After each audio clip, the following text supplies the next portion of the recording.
Alright, moving on to round 2. So, after looking over some of the stuff that I've recorded, I'm going to try to talk a little bit more about some of the things I've written in my articles, just because I really want to direct these first couple of videos. Versus Jaina. Alright, mage versus mage. You asked for it. My magic will tear you apart. I want to direct these first couple of videos at people who are a little bit newer to the game, just so that they get a little more, you can get a little more familiarity with it. So one of the things I want to discuss this game and for you to keep an eye on is mana efficiency. So if I have a choice between plays, I'm going to very frequently try to make the play that uses up the most of my mana crystals. And this speaks to a term called mana efficiency. We want to try to use our mana better than our opponent does every single turn of the game. And we're starting with that on turn 1. We'll be playing a Mana Worm. It's unfortunate that we weren't on the draw, so we couldn't use the coin with Mana Worm, and that we also didn't draw any spells. Shields up. So we can't really take advantage there. So we're just gonna attack, and we'll hero power this thing. So we've used all of our mana crystals so far, and forced him to use this guy early through the coin. Now if he wants to kill our guy, he's going to have to attack it and use his hero power, which opens us up to use our hero power to take it out, which is just fine.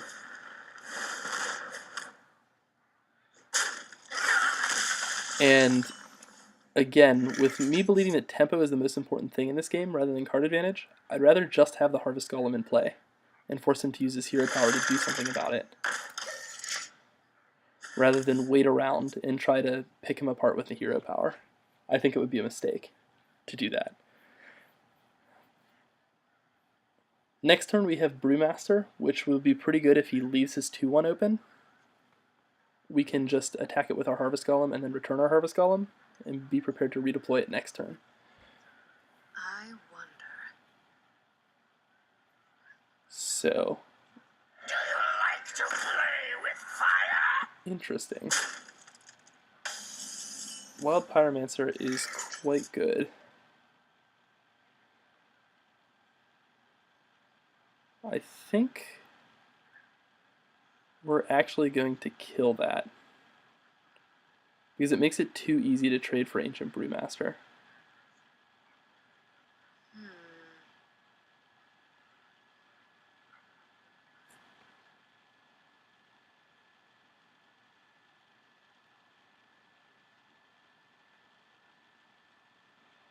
No, I'm just gonna keep the tempo up.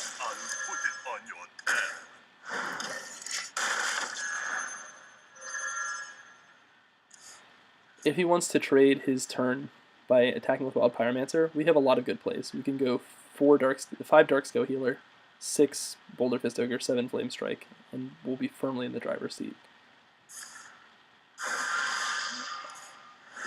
So if you Arcane Intellect and then trade, that's pretty good for him.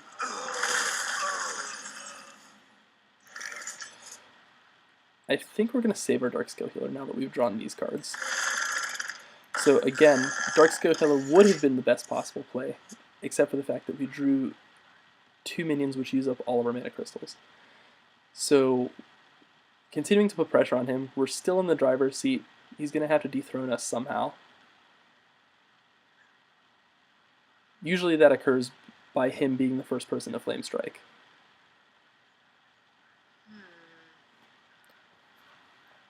But so far our curve has been pretty good. We've just been playing a lot of relevant things and keeping him off what he wants to do. So he has 8 cards to our 4 and 2 in play, so he's up on card advantage. What to do? What to do? We just need to keep applying pressure.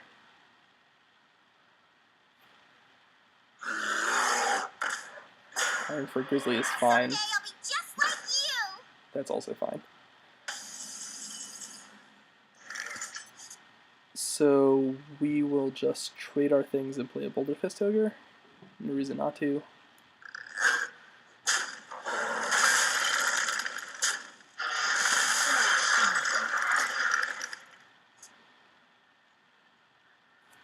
So Boulder Fist Ogre is a prime target for polymorphs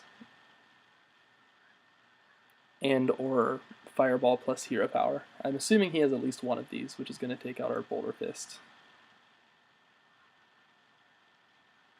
But there's not much we can do about it. So Fireball plus Hero Power it is. Arcane Explosion. I'm actually glad to get the card out of his hand because that 2-1 was going to be just kind of a wasted card. So now, again, even though we don't have any minions to heal, this uses up all of our mana crystals, whereas Harvest Golem does not.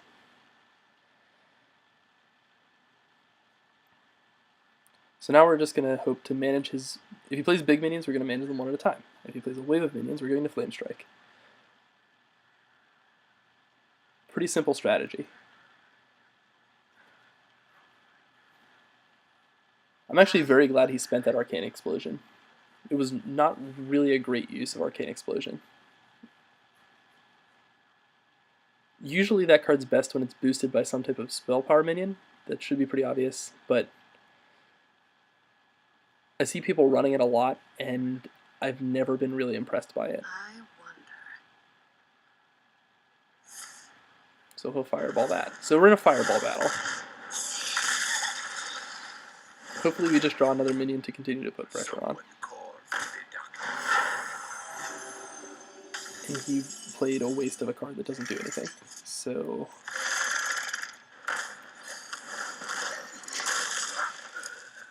we'll just take what he gives us, take the free card, move on.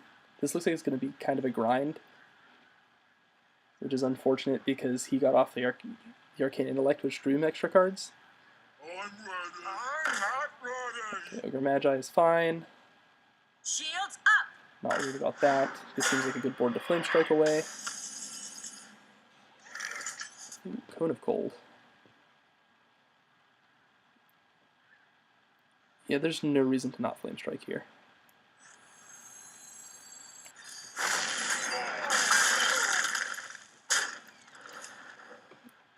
And there's no reason to Frostbolt either, obviously. We want to save this for his minions. We don't want to be Frostbolting frivolously to the face when we can be saving card advantage. Saving it for dealing with a real card. He's using Polymorph on a Harvest Golem? That is just a waste. Okay, so we will use our Frostbolt here.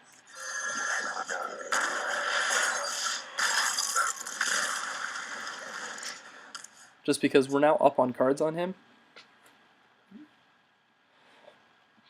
That Flame Strike put us even on cards. And now we have a bunch of spells to deal with pretty much anything he plays. See, that is a fine target for a Fireball. Hopefully we get something decent sized to play, and that is a good one. And yeah, there's no reason to not go with just the Fireball here.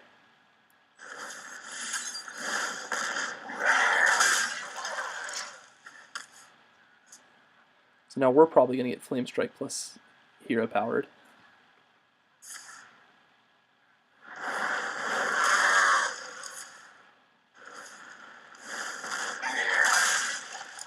And we're back to parity. Oh, excellent. Dig us deeper into the deck. Allow us to do more stuff. We'll dig one deeper.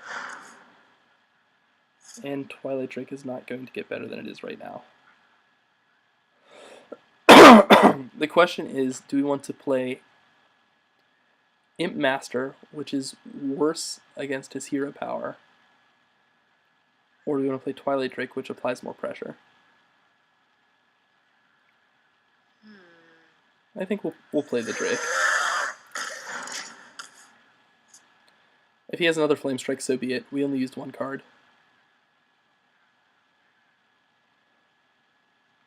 And Imp Master is just vulnerable to his hero power. We may not just give him the free out.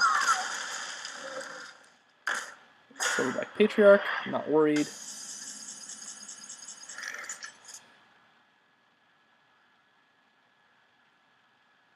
I really don't care about the Silverback Patriarch at all. So the only question is how hard do we want to play around Flame Strike? I'm not as worried about the second one, though I feel like he has to have something here.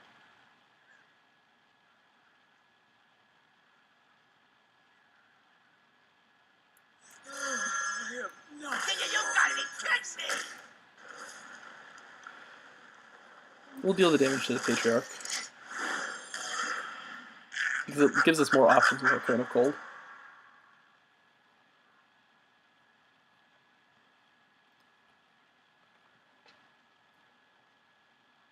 So he's playing a lot of cards that are very suspect, like Voodoo Master was not very good, or Voodoo Doctor was not very good, Silverback Patriarch not very good.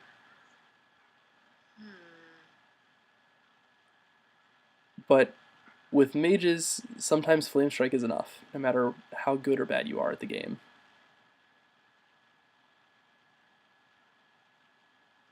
So Polymorph here is annoying, but again, not the end of the world. Trading one card at a time is going to be fine. We'll win that battle.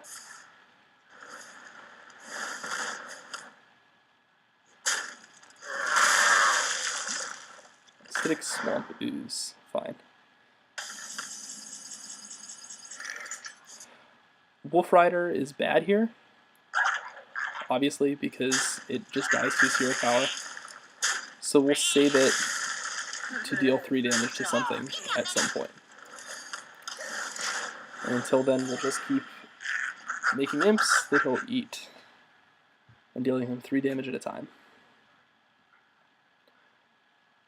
Silvermoon shall not fall.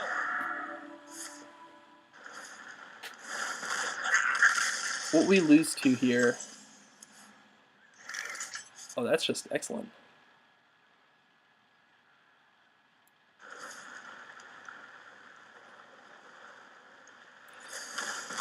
It's best to not save Divine Shields.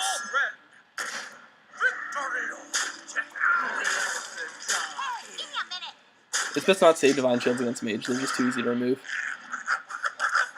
So now he's in top deck mode, 1 card at a time, and we have options.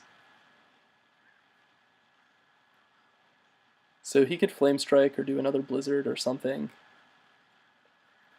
But right now we're in the driver's seat, which is where we want to be. And we're getting very close to being able to kill him through our Fireball. And he's using Fireballs on things that he shouldn't have to, which is why tempo is important in this game. Hey, give me a minute. Let the dark in. So the question here, we can Wolf Rider him down to 13, then 10, then 6. We're very, very close to just killing him.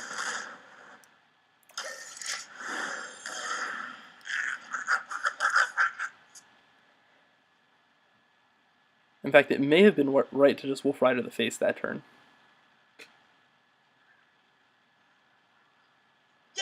Because the only thing we're really scared of is some type of giant taunt minion. I think he's dead. So 3 puts him down to 12, and then we have 2 sets of 6 damage. Yep.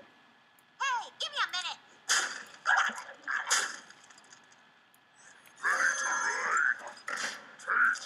Get in, crossbolt your face, fireball your face. Good game. Alright, so that was kind of a grind, but we used our mana efficiently, we took out his threats one at a time, and he was playing some subpar cards, so we were able to get the better of him. Alright, that's all for round 2. See you in game 3.